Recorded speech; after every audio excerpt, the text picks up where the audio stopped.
Hello guys, welcome to G Technical. This is Pankaj Gupta. Guys, जैसे कि हमने आपको पहले वीडियो में बताया था कि फुल स्टैक डेवलपर क्या होते हैं। फुल स्टैक डेवलपर के अंदर आपको हमने दो चीज़ बताई थी, front end developer and back end developer. तो आज हम बात कर रहे हैं फ्रंट एंड डेवलपर की। फ्रंट एंड डेवलपर के अंदर HTML, CSS, जावास्क्रिप्ट होती है, जिसकी हेल्प से हम एक रिस्पॉन्सिव वेबसाइट क्रिएट करते हैं। तो आज हम बात करते हैं फ्रंट एंड डेवलपर में HTML का कोड कैसे लिखते हैं और किस एडिटर में लिखते हैं। आज हम ये सारी चीज़ें इस वीडियो में देखने वाले हैं। तो गाइस, सबसे पहले हम आपको बताना चाहते हैं कि HTML एक हाइपर टेक्स्ट मार्कअप लैंग्वेज होती है। इस इसकी हेल्प से हम एक रिस्पॉन्सिव वेबसाइट क्रिएट कर सकते हैं, जिसमें CSS का यूज करेंगे, जावास्क्रिप्ट का यूज करेंगे। गाइस, इसका कोड लिखने के पहले इसके कोड को लिखने के लिए हमको एक एडिटर की ज़रूरत पड़ती है। आप चाहें तो नोट पैड में भी लिख सकते हैं, बट नोट पैड में बिगिनर्स के लिए सही नहीं है। आप सबलाइन टेक्स्ट एडिटर का यूज करिए। आप अपने गूगल क्रोम पे जाएंगे, आपको यहाँ सर्च करना है सबलाइन टेस्ट 3, सबलाइन टेस्ट 3। तो वो ऑटोमेटिक आपको यहाँ पे शो करेगा। इसको ओपन करके इसको डाउनलोड करना है, इसके बाद इंस्टॉल करेंगे। इंस्टॉल करने के बाद आप इसको ओपन करना है। ये आपको विंडो के लिए भी है, OS के लिए भी है, लिनक्स पे भी है। आप जो भी यूज कर रहे हैं, आप उसका वर्जन डाउनलोड करके इसको ओपन करना है। हमारे में पहले से इंस्टॉल है, तो हम डायरेक्ट ओपन करते हैं। ओपन करने के बाद गाइस, हमको एक फोल्डर बनाना होता है। आप अपने फोल्डर को कहीं भी बना सकते हैं, हम अपने डेस्कटॉप में बनाते हैं कि कोई भी नाम से आप फोल्डर बना सकते हैं। हमने प्रोजेक्ट के नाम से क्रिएट किए हैं, जहाँ पे हमारे सारे प्रोजेक्ट रखेंगे। ठीक है गाइस, इसके बाद हम ओपन करते हैं अपना सबलाइन टेक्स्ट एडिटर। ओपन करने के बाद फाइल फाइल में न्यू फोल्डर को ओपन करना है। न्यू फोल्डर को ओपन करेंगे, इसके बाद अपने फोल्डर को ओपन करना है। डेस्कटॉप के अंदर हमने रखा था प्रोजेक्ट के नाम से, इसको हम ओपन करते हैं। ओपन करने के बाद हमारा एडिटर ऑन हो गया। इसके बाद गाइस, हम एक फाइल क्रिएट करते हैं। ये हमारा फोल्डर का नाम होता है, इसके अंदर हम एक फाइल क्रिएट करेंगे, जहाँ पे हम अपना HTML का कोड क्रिएट करेंगे। तो हम सबसे पहले फाइल बनाते हैं और इसको सेव करते हैं। सेव करने के लिए आपको याद रहे कि आपको .html लिखना पड़ेगा। आप आगे कोई भी नाम दे सकते हो, अपना नाम दे सकते हो या कोई भी नाम दे सकते हो। हमने index.html देंगे। HTML आपको लिखना ही होगा। अगर आप CSS की फाइल क्रिएट करते हैं तो आपको .css लिखना होगा। जावास्क्रिप्ट की फाइल क्रिएट करेंगे तो JS.js लिखना होगा। हमने फाइल सेव करने के बाद हम इस पे देखते हैं कि HTML होता क्या है, HTML की टैग कैसे वर्क करते हैं। गाइस, इस एडिटर में सबसे खास बात यही है कि अगर हम इसमें HTML भी लिखेंगे तो आपको तुरंत ही ऊपर सबसे ऊपर आ जाएगा HTML। इसको आपको इंटर करना है। इंटर करने के बाद वो आपको पूरा स्ट्रक्चर बना के दे देता है। अगर आप नोटपैड में यही कोड लिखते तो आपको पहले HTML लिखना होगा, फिर हेड को बंद करना पड़ेगा, बॉडी लिखना पड़ेगा, फिर HTML।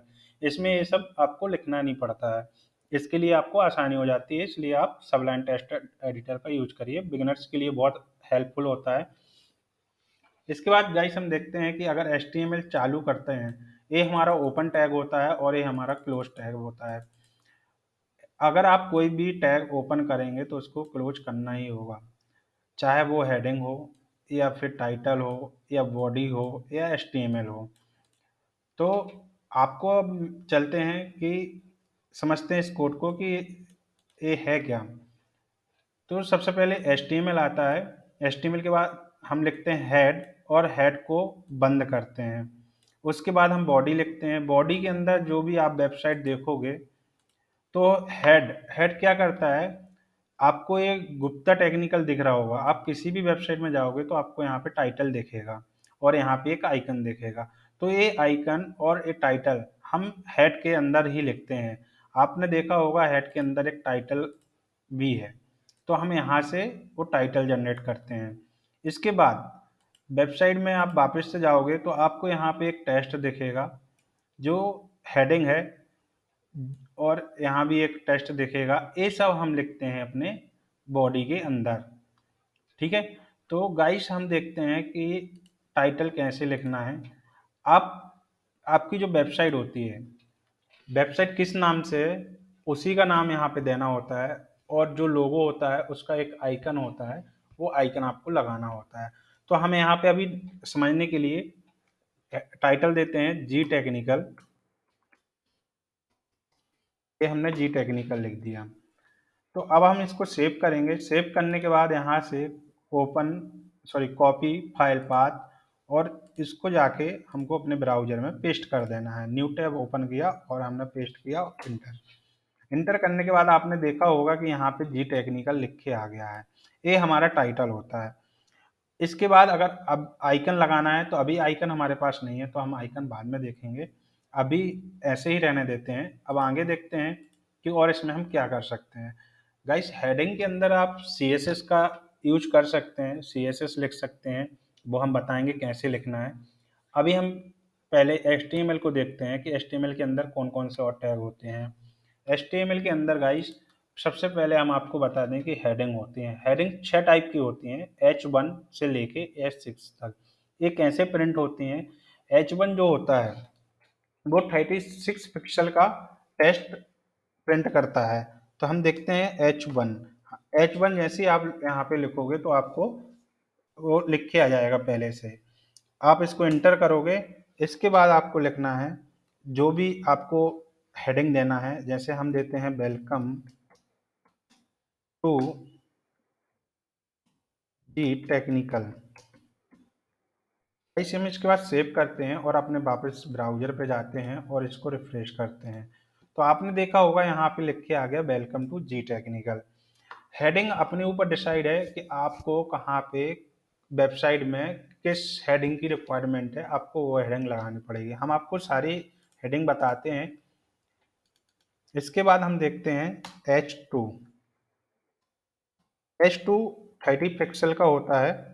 यहाँ पे हम जैसे इसको क्लोज करेंगे, सॉरी, H2 H2 इंटर। यहाँ पे हम लिखते हैं दिस इज पंकज। आप कुछ भी हेडिंग दे सकते हैं, दिस इज पंकज गुप्ता। इसके बाद गाइस हम देखते हैं S3।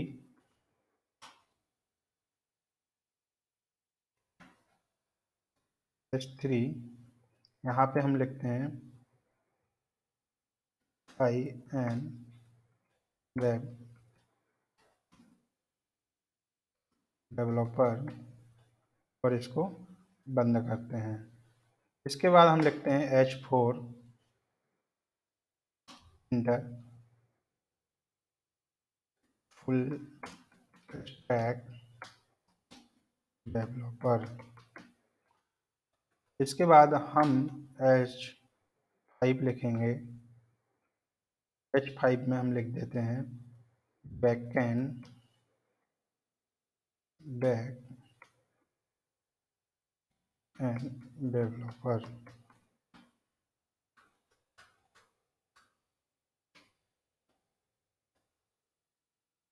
इसके बाद H6।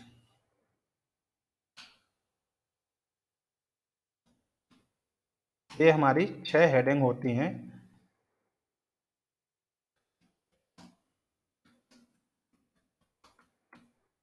इसको हम सेव करेंगे और अपने वापस ब्राउजर में जाएंगे और रिफ्रेश करेंगे, तो आपको यहाँ पे सारी हेडिंग दिख जाएगी। ये 36 पिक्सल का होता है, ये 30 पिक्सल है, ये 24 पिक्सल है, ये 18 पिक्सल है, ये 14, ये 12। तो गाइस ये हमारी हेडिंग होती हैं। हेडिंग के बाद हम देखते हैं कि इसमें और कौन से टैग होते हैं। अब आपको ये डिसाइड करना है और वेबसाइट में क्या रिक्वायरमेंट है उसके अकॉर्डिंग ही आपको हेडिंग देनी होती है। गाइस इसके बाद होता है एक बी आर टैग।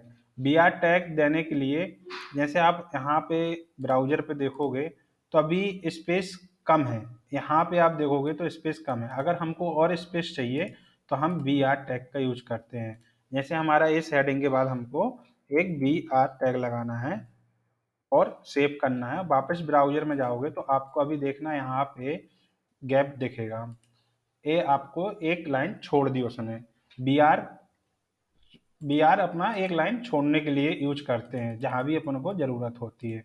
इसके बाद हम देखते हैं गाइस, इसमें आपने एक सिंपल सी बात है, HTML एक कॉपी पेन में जैसे अपन लिखते हैं ना, सेम वो ही चीज है यहाँ पे। अपन वहाँ पेन और कॉपी में लिखते हैं, यहाँ अपन को सिस्टम में लिखना है, ब्राउजर में प्रिंट करना है। जैसे अपन हेडिंग देते हैं, आप ब्लैक पेन रेड पेन से हेडिंग देते हो, उसके बाद एक टेक्स्ट लिखते हो, पैराग्राफ लिखते हो, वैसे ही यहाँ होता है कि हेडिंग लिखते हैं, पैराग्राफ लिखते हैं। ठीक है। और अब वो आपके ऊपर डिसाइड करता है कि आपको एक लाइन छोड़ के लिखना कि एक लाइन पहले लिखना, और सेंटर में लिखना कि कहाँ लिखना, लेफ्ट में लिखोगे राइट में लिखोगे, वो CSS की मदद से हम लेफ्ट राइट करेंगे। जैसे एक रियल में अपन काफी पेन में लिखते हैं ना, वैसे ही इसमें लिखना है। कोई बड़ी चीज नहीं है। अगर आप इसको अच्छे से देखते हो तो 10 से 15 दिन में आप एक full full responsive website create कर सकते हो। इसके बाद हम देखते हैं गाइस कि इसमें और कौन से टैग होते हैं। तो गाइस सबसे पहले आपने देखा होगा कि कोई भी टेस्ट होता है उसको बोल्ड करना होता है मोटा करने के लिए। तो हमें कुछ नहीं करेंगे, यहाँ पे खाली बोल्ड से होता है बी, बी लगाएंगे और इसको क्लोज करेंगे तो ये ऑटोमेटिक बोल्ड हो जाएगा। सेव करेंगे ब्राउजर पे तो आपने देखा होगा यहाँ पे बोल्ड हो गया है। इसके बाद गाइस हम देखते हैं इटालियन। आपने देखा होगा कोई भी लेटर हल्का सा तिरछा होता है, वो कैसे होता है? वो यहाँ आई लिखना है आपको, उसका इटालियन बोलते हैं।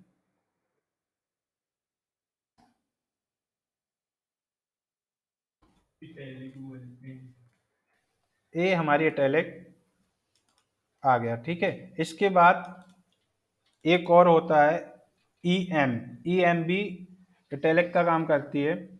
इसके बाद आप जब कॉपी पेन में लिखते हो कुछ गलत हो जाता है तो आप काट देते हो, तो वैसे ही हम यहाँ भी कर सकते हैं। केवल अपन को लिखना है डिलीट, डिलीट का DEL, बस इतना लिखना है और इसको क्लोज करना है।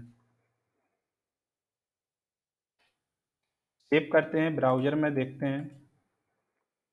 ये आपने देखा होगा एक लाइन आ गई है टेस्ट के ऊपर, ये हमारा डिलीट फंक्शन होता है।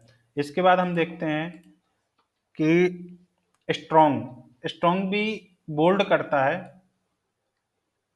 जैसे बी लगा के अपन बोल्ड करते हैं, वैसे स्ट्रॉन्ग भी एक वर्ड होता है जो करता है बोल्ड। और इसके बाद होता है स्पैम होता है, और भी बहुत सारे टैग हैं। स्ट्रिक होता है, स्ट्रिक भी लाइन जो गलत करना होता है, टेस्ट के ऊपर लाइन करनी होती है, वो स्ट्रिक से भी कर सकते हैं। अब हम देखते हैं कि इसमें एक लिस्ट कैसे बनती है। एक फॉर्म देखा होगा आपने, किसी भी वेबसाइट में फॉर्म होता है, तो फॉर्म कैसे बनता है, एक लिस्ट आती है। लिस्ट कैसे आती है? जैसे अपन घर में कोई चीज़ के लिए लिस्ट बनाते हैं मार्केट से सामान लाने के लिए, वैसे ही हम इसमें भी एक लिस्ट तैयार कर सकते हैं। तो हम देखते हैं लिस्ट कैसे तैयार होती है। स- सबसे पहले हम इसमें UL लिखते हैं। UL लिखने के बाद इंटर, फिर LI। इसके अंदर हम जो भी देंगे, जैसे हमने दिया पंकज, अमित,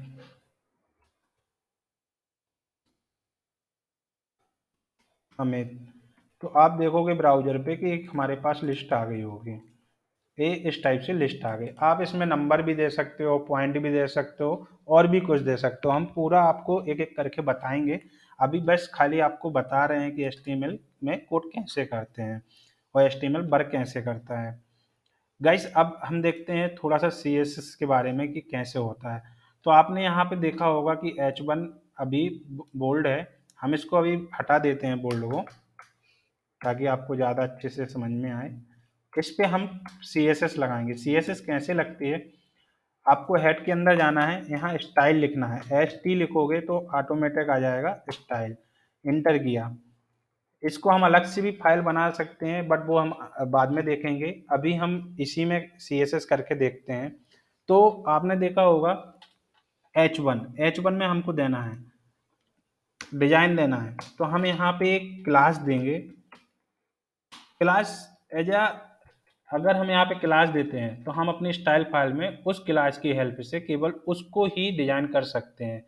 अगर हम H1 पे डिजाइन करेंगे तो हो सकता है H1 के 2-3 टेस्ट और भी हों, तो वो सब पे अप्लाई होगी, इसलिए हम क्लास और आईडी का यूज करते हैं।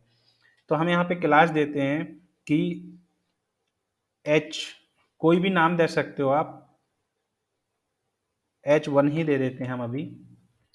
H1 दिया, इसको हम कॉपी करेंगे और यहाँ पे जाएंगे इंटर और डॉट। क्लास हमेशा डॉट से ही प्रेजेंट करती हो H1। अगर आपने आईडी दी होती, मान लो यहाँ पे आपने आईडी दी, आईडी में आपने दे दिया हेलो, ठीक है, तो हम इसको कॉपी करेंगे और यहाँ पे हैज और हेलो ऐसे होता है। तो अभी हम क्लास पे देखते हैं, जहाँ आपको पूरा वेबसाइट क्रिएट करेंगे तो उसमें हम सब लेके जाएंगे, तो आपको एक एक क्लियर हो जाएगा कि होता कैसे है। कंफ्यूज होने की कोई ज़रूरत नहीं है, इतना डिफिकल्ट नहीं है। सबसे पहले हमने यहाँ पे H1 दिया, इसके बाद हम एक ब्रैकेट लगाते हैं, यहाँ पे लिखते हैं।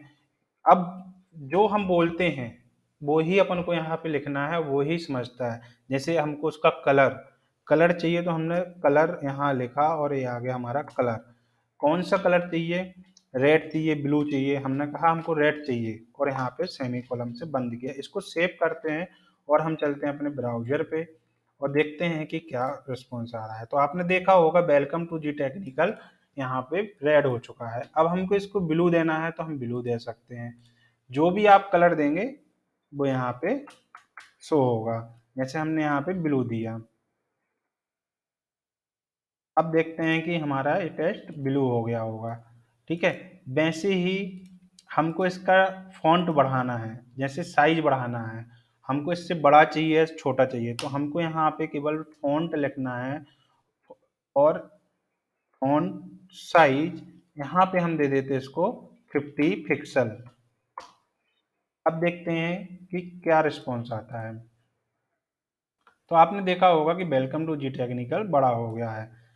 ऐसे हमारी CSS यूज करते हैं हम अपने HTML में। HTML में हमने आपको पहले ही बताया था कि डिजाइनिंग करता है, कलरफुल वेबसाइट बनाने के लिए हम CSS या बूटस्ट्रैप का यूज करते हैं। बूटस्ट्रैप का हम बाद में बताएंगे, वो एक फ्रेमवर्क होता है, उसका यूज भी हम बताएंगे कि कैसे होता है। इसके बाद हम देखते हैं कि हमने इसकी फॉन्ट साइज दे दी। अब इसके बाद हम इसको मतलब अभी आपने देखा होगा कि ये लेफ्ट साइड में है, हमको इसको बीच में चाहिए। तो हम क्या करेंगे कि यहाँ पे टेस्ट टेस्ट को सेंटर, मतलब टेस्ट अलाइन सेंटर कर दो। तो हमने C लिखा, आपने देखा होगा यहाँ पे सेंटर लिख के आ गया। इस सबलाइन टेक्स्ट एडिटर की खास बात यही है कि हम एक वर्ड लिखते हैं और वो ऑटो आपको जनरेट करके दे देता है। तो हमने यहाँ पे सेंटर लिखा और सेव किया और अब हम देखते हैं अपने ब्राउजर में जाके, तो आपने देखा होगा कि वो सेंटर पे आ गया है। तो CSS का कुछ ऐसा नहीं है गाइस जैसे कि बहुत बड़ा कुछ है, ऐसा नहीं है। इतना इजी है कि अगर आपने कंटिन्यू सारे वीडियो देखे और उसके बाद आप 10 से 15 दिन में आप अच्छी वेबसाइट क्रिएट कर सकते हैं। और गाइस अब हम देखते हैं कि इसमें और कौन कौन सी क्लास होती हैं। अब हमको मान लो यहाँ पे हेडर बनाना है, आपने देखा होगा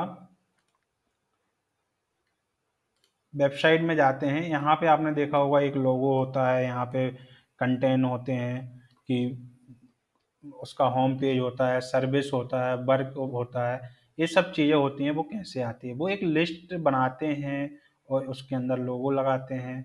वो कैसे करते हैं वो हम अब आपको अगले वीडियो में बताएंगे। गाइस जैसे कि आप लोग को अभी इतना तो समझ में आ ही गया होगा कि HTML का कोड कैसे लिखते हैं, इसमें डिज़ाइन कैसे करेंगे, और इसमें अगर हमको कोई टेस्ट बोल्ड करना है तो बोल्ड कैसे करते हैं, डिलीट करना है तो डिलीट का कैसे करते हैं, और इटैलिक करना है तो इटैलिक कैसे लिखते हैं। ये सारी चीज़ें आपको पता ही चल गई होंगी, लिस्ट कैसे बनाना है, फॉर्म कैसे बनाना है। ये सारी चीज़ जब हम वेबसाइट बनाएंगे तो आपको और अच्छे से समझ में आएंगी। आई होप कि अभी आपको इतना समझ में आया हो। अगर इतना समझ में आया है तो आप अपने डेस्कटॉप पे या लैपटॉप पे एक बार HTML का कोड लिखिए और उसको रन करके देखिए कि चलता कैसे है। गाइस अगले वीडियो में हम आपको बताएंगे जावास्क्रिप्ट का यूज करके और प्रॉपर एक हेडर बनाएंगे जिसमें आपको और अच्छे से समझ में आएगा। गाइस अगर हमारा ये वीडियो आपको अच्छा लगा हो तो इसे प्लीज़ लाइक शेयर सब्सक्राइब करिए, बेल आइकन को प्रेस जरूर करिए ताकि हमारे हर वीडियो की नोटिफिकेशन आपको मिलती रहे। Thank you guys.